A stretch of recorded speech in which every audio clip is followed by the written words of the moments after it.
हाँ मथुरा दास, बताओ। क्या काम पर नहीं आ पाओगे? लेकिन क्यों यार? देखो, अगर तुम काम पर नहीं आओगे तो यार मेरा बहुत ही लॉस हो जाएगा, और फिर मेरा पूरा समय घर का काम करने में ही चला जाएगा। और मेरा शेड्यूल इस समय बहुत ही बिजी चल रहा है। मीटिंग्स की वजह से मुझे बिल्कुल समय ही नहीं मिल पा रहा है। तुम्हें यार काम पर आना ही होगा अभी। यार मथुरा दास, मेरी बात समझने की कोशिश करो। मेरा शेड्यूल बहुत ही बिजी चल रहा है, जिसकी वजह से मुझे बिल्कुल भी समय मिल ही नहीं पाता है। अगर इस समय मैं घर के काम करूँगा तो मेरा पूरा समय घर का काम करने में ही चला जाएगा। हेलो हेलो यार, ये तो बहुत ही मुसीबत हो गई। ये काम पर भी नहीं आएगा। अब क्या करूं? जल्दी से मुझे कोई काम वाला ढूंढना पड़ेगा, नहीं तो घर के कामों की वजह से मेरा बहुत ही लॉस हो जाएगा। फिर मैं मीटिंग्स कैसे अटेंड करूंगा?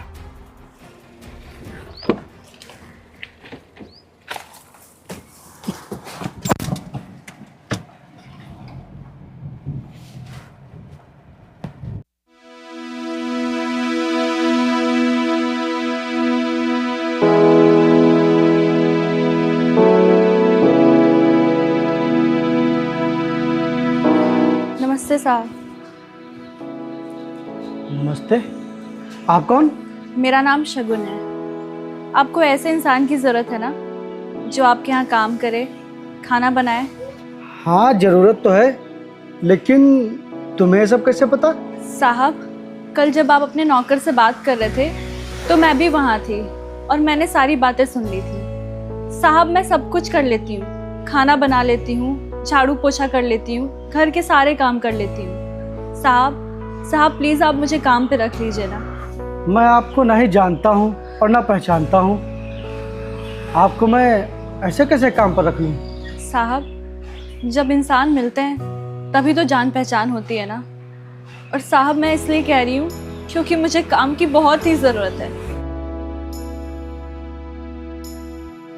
एक काम करता हूँ, जब तक कोई जान पहचान का नौकर नहीं मिलता है तब तक इसको ही काम पर रख लेता हूँ। वैसे भी मुझे नौकर की बहुत ही ज़्यादा ज़रूरत है। ठीक है, आप मेरे यहाँ काम कर सकती हैं। साहब आपका बहुत बहुत धन्यवाद। शगुन, खाना बन गया कि नहीं? अगर खाना बन गया हो तो ले आओ, नहीं तो मुझे लेट हो जाएगा।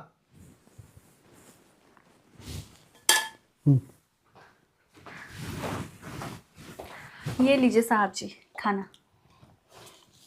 तुम घर का ध्यान रखना। हाँ ठीक है।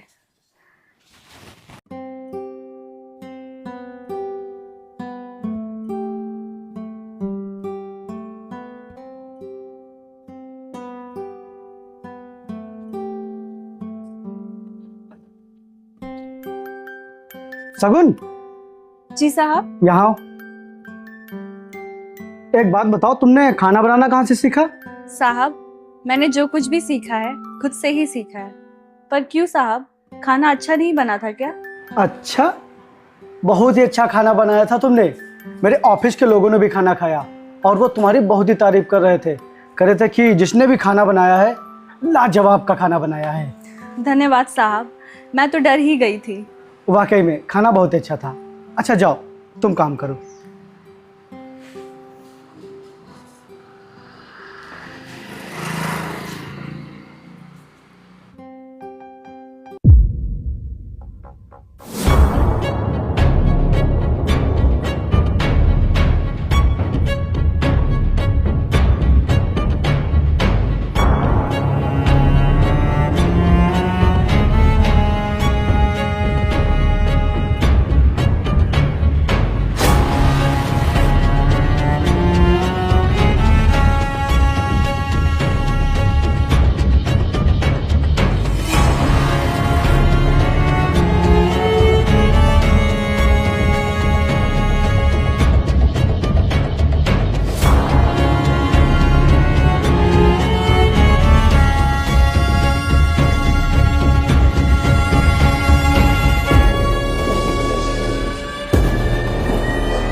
कौन है?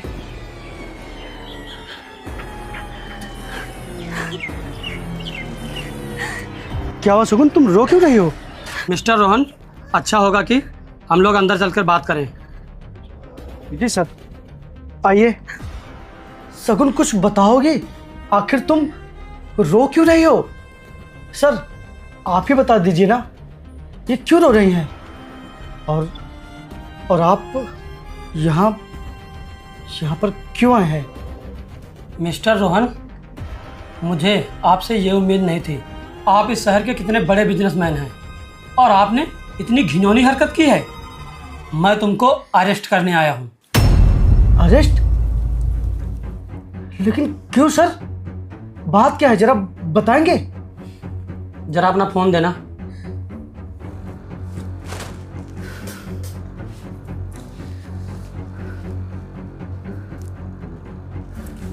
मिस्टर रोहन, ये देखो अपनी करतूत।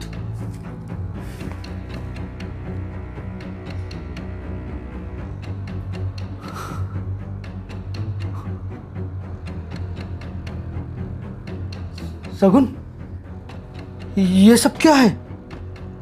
मैंने तुम्हारे साथ ये सब कब किया? क्या है ये सब? साहब, आप इतने जल्दी भूल गए? कल रात को ही आपने मेरे साथ ये घिनौनी हरकत की थी और अपने फोन में रिकॉर्ड करके मेरे फोन में आपने भेजा। आपने क्या सोचा, आप ये वीडियो से मुझे ब्लैकमेल करते रहेंगे? मेरे साथ रोज ये काम करेंगे आप? नहीं साहब, नहीं, मैं ऐसी वैसी लड़की नहीं हूँ। इसलिए मैं आज अपने साथ सर को लेकर के आई हूँ। सर, इन्हें अरेस्ट कर लीजिए। मिस्टर रोहन, मुझे तुमसे ये उम्मीद नहीं थी। अब तुम बहुत लंबे से अंदर जाओगे। एक असहाय लड़की के साथ गलत करने की सज़ा तुम्हें ज़रूर मिलेगी। अब तुम्हें कोई भी नहीं बचा पाएगा, कोई भी नहीं। सर आप मेरी बात का यकीन कीजिए, मैंने ऐसा कुछ भी नहीं किया है। अच्छा सर, अगर आप चाहें तो आप टेस्ट करवा लीजिए। सर, अब इस बात को 24 घंटे से भी ज़्यादा हो गए। अब टेस्ट में क्या ही निकलेगा? सर ऐसा कुछ भी नहीं है। आखिर मैं ये कैसे समझाऊं? सगुन, आखिर तुम ये सब कर क्यों रही हो? बताओ, क्यों कर रही हो ये सब? मैंने तुम्हारे साथ कुछ भी नहीं किया है। ये बात तुमको भी पता है और मुझे भी पता है। मैं एकदम निर्दोष हूं, ये तुम भी जानती हो और मैं भी। लेकिन उसके बावजूद भी तुम मेरे साथ ये सब क्यों कर रही हो? क्यों? सर मैं निर्दोष हूं मैं। अगर ऐसा हुआ तो सोशल मीडिया पे, अखबारों में, न्यूज़ चैनलों में, हर जगह ये खबर चल जाएगी और फिर मेरी बहुत ही बेइज्जती होगी, जिसका इफ़ेक्ट मेरे बिजनेस पर, मेरी कंपनियों पर और मेरे वर्करों पर पड़ेगा। कोई भी वर्कर मेरी कंपनी में काम करना नहीं चाहेगा और कोई भी बिजनेसमैन फिर मुझसे डील नहीं करेगा। ये सिर्फ और सिर्फ मेरी इमेज ख़राब करने के लिए कर रही है। मैंने ऐसा कुछ भी नहीं किया है। सगुन, प्लीज़ तुम बताओ ना, आखिर तुम ये सब क्यों कर रही हो? आखिर इस निर्दोष आदमी को क्यों फंसा रही हो? साहब, अगर आप चाहते हैं कि आपको जेल ना हो तो आपको मुझे 10 लाख रुपए देने होंगे तुरंत। अगर आप मुझे 10 लाख रुपए दे देंगे तो मैं कुछ भी नहीं करूँगी। ये क्या बकवास कर रहे हो तुम? इन्होंने तुम्हारे साथ बहुत गलत किया है, इसकी सज़ा इन्हें ज़रूर मिलनी चाहिए। सर, अगर ये मुझे 10 लाख रुपए दे देंगे तो मैं कोई भी केस नहीं करूँगी। ओह, तो तुम ये सब पैसों के लिए कर रही हो? इंसान पैसों के लिए किस हद तक जा सकता है, अभी तक तो मैंने सिर्फ ये सुना था, लेकिन आज मैंने अपनी आंखों से देख भी लिया। मेरी कंपनी ना बंद हो जाए और मेरे वर्करों की बुरी हालत ना हो, इसीलिए मैं तुम्हारी बात मानने के लिए तैयार हूं।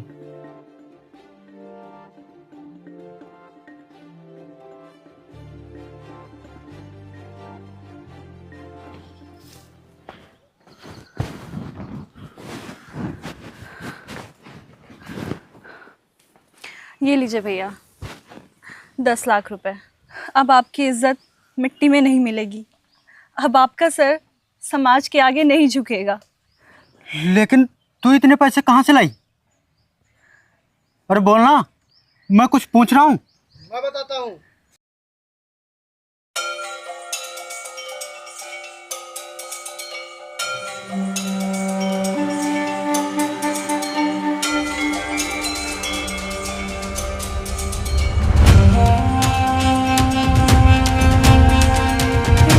अगर मैंने तुमसे ये बता दिया कि तुम्हारी बहन ने इतने सारे पैसे किस तरीके से लाए हैं, तो ये सुनकर तुम्हारे पैरों के नीचे से जमीन खिसक जाएगी। लेकिन उससे पहले सगुन, मैं तुमसे ये जानना चाहता हूं कि तुमने मुझसे इतने सारे पैसों की डिमांड क्यों की? आखिर तुमने वो सब क्यों किया? बताओ सगुन, बताओ।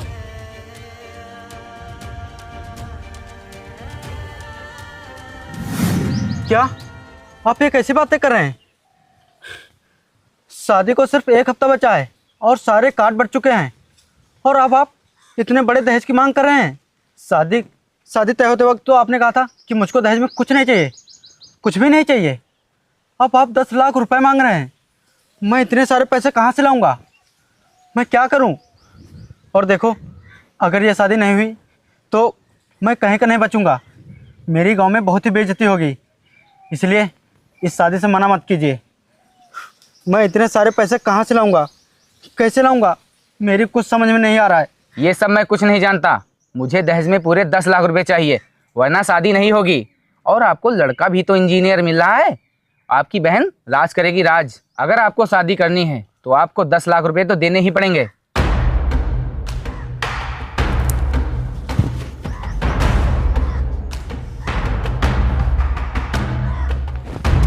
क्या हुआ भैया, आप इतने परेशान क्यों हैं? कब से मैं आपसे पूछ रही हूँ, कुछ बता ही नहीं रहे हैं आप। मैंने तुम्हारी जहाँ शादी तय की थी, उन्होंने शादी करने से मना कर दिया है और बोल रहे हैं कि 10 लाख रुपए कैश दो तब मैं शादी करूँगा। अब तुम ही बताओ, मैं इतनी जल्दी इतने रुपए कहाँ से लाऊंगा?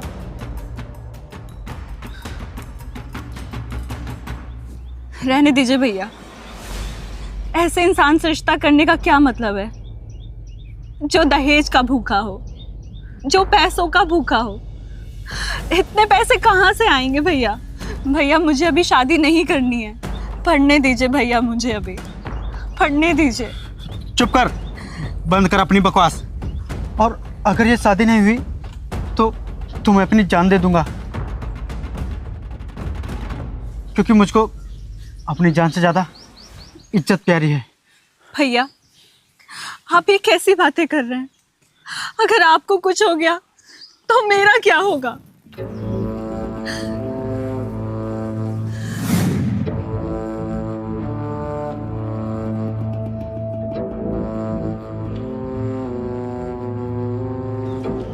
हाँ तो बताइए, पैसों की व्यवस्था हुई या नहीं? अरे बताइए ना। सगुन, पहले तुम ये बताओ, तुम इतने सारे पैसे कहाँ से लाई? बोलो बोलो। रुको, इनका तरीका भले ही गलत हो, लेकिन इनका इरादा बहुत ही नेक था, बहुत ही नेक। और इन्होंने जो कुछ भी किया है ना, वो दुनिया की कोई भी बहन नहीं करेगी। कोई भी बहन अपने भाई की खातिर ये सब नहीं करेगी। इन्होंने आपकी इज्जत के लिए अपनी इज्जत की परवाह एक बार भी नहीं की, एक बार भी। लेकिन आप इनकी खुशियों का गला घोट रहे हो। आप इनके बारे में एक बार भी नहीं सोच रहे हो। इन्होंने आपकी इज्जत बचाने के लिए अपनी इज्जत के बारे में एक बार भी नहीं सोचा। और अब आप ये मत जानिए कि इन्होंने इतने पैसे कहाँ से लाए, क्यों लाए, ये सब मत जानिए। बस आप ये जानिए कि आपकी बहन आपकी इज्जत के लिए कुछ भी कर सकती है, कुछ भी।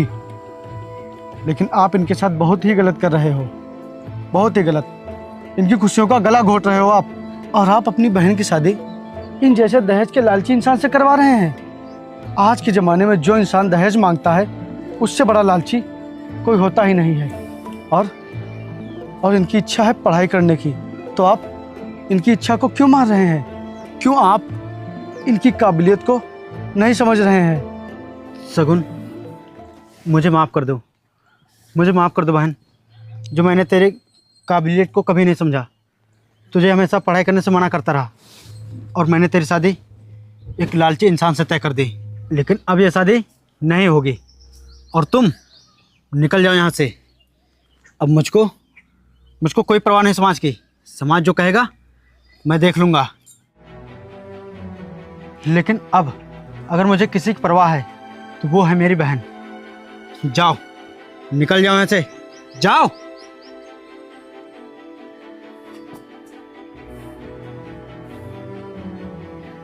बहन, अगर तुमको शादी नहीं करनी है ना तो कोई बात नहीं। जब तक तू पढ़ लिख कर कुछ बन नहीं जाती और जब तक तू नहीं कहेगी तब तक मैं अब तेरी शादी नहीं करूँगा।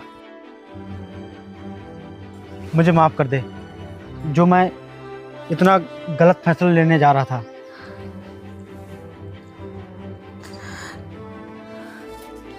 साहब, मुझे माफ कर दीजिए साहब। सगुन, तुम ये क्या कर रही हो? माफ उठो, कर दीजिए, उठो। ये क्या कर रही हो तुम? मुझे माफ कर दीजिए साहब। मैंने आप पे बहुत घिनौना इल्जाम लगाने की कोशिश की, आपको बदनाम करने की कोशिश की। सगुन, तुम माफ़ी मत मांगो। तुम्हें माफ़ी मांगने की कोई भी ज़रूरत नहीं है। जो कुछ भी हुआ अच्छा हुआ। कहते हैं ना, भगवान जो कुछ भी करते हैं अच्छे के लिए करते हैं। अगर आज ये सब नहीं होता तो शायद तुम्हारे भाई को तुम्हारी वैल्यू पता नहीं चलती, तुम्हारे भाई को समझ में नहीं आता और फिर तुम्हारी शादी उस लालची इंसान से हो जाती। फिर तुम ज़िंदगी भर घुट घुट कर जीती। लेकिन देखो ना, भगवान ने जो कुछ भी किया एकदम सही किया। साहब, ये लीजिए आपके पैसे। नहीं सगुन, मैं इन्हें नहीं लूँगा। तुम इनको अपने पास रखो और तुम इन पैसों से अपनी पढ़ाई पूरी करना। अगर तुम्हें और पैसों की ज़रूरत हो तो मुझे बताना। अब तुम्हें मेहनत से पढ़ लिख कर अफसर बनना है। बनोगी ना? हाँ साहब। ये हुई ना बात। अच्छा, मैं चलता हूँ।